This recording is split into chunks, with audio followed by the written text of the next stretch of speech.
کوئی شخص اس بات سے پریشان ہے کہ اسے دشمن تنگ کر رہے ہیں، رشتہ دار جو ہے اس کا مذاق اڑا رہے ہیں، اس کو پریشان کر رہے ہیں اور بات بات پر اس کو تانے دیتے ہیں، اس کو ستاتے ہیں، اس کو تکلیف دیتے ہیں۔ بعض مرتبہ کوئی پڑوسی ہے، وہ پڑوسی اسے تکلیف دے رہا ہے۔ گھر میں کوئی ایسا انسان ہے جو رشتہ داری میں ہے اور وہ تکلیف دے رہا ہے، انسان کو جو ہے وہ بدگمان کر رہا ہے اور لوگوں کے سامنے اس کی برائیاں کر رہا ہے، جس کی وجہ سے چلنا پھرنا مشکل ہو جاتا ہے۔ اور عام طور سے ہمارے معاشرے میں یہ دیکھا گیا ہے کہ جب کوئی انسان اچھی ترقی کر لیتا ہے اور وہ جو ہے اپنے آپ میں رہتا ہے، اللہ تعالیٰ کی بندگی کے ساتھ زندگی گزار رہا ہوتا ہے، تو لوگ جو ہے اس کو پریشان کرنا شروع کر دیتے ہیں۔ اس کی خوشیاں دیکھی نہیں جاتی، اس کی اچھائیاں دیکھی نہیں جاتی، اس کا جو خوشحال رہنا دیکھا نہیں جاتا، اس کے گھر کا شاد و باد رہنا اس سے دیکھا نہیں جاتا۔ اس لیے بہت سارے رشتہ دار پریشان کرتے ہیں، برائیاں کرتے ہیں، بدگمانیاں لوگوں میں پیدا کرتے ہیں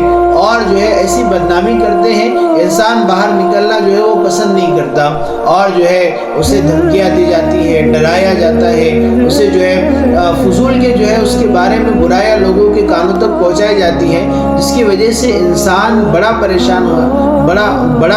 ہو جاتا ہے۔ اب ایسا انسان کیا کرے جو پریشان ہو جا رہا ہے، لوگ اسے تکلیف دے رہے ہیں، باہر نکلنا اس کے لیے مشکل ہو جاتا ہے، گھر کے ہی اپنے تکلیف دینا شروع کرتے ہیں، یا وہ کسی شعبے میں جو ہے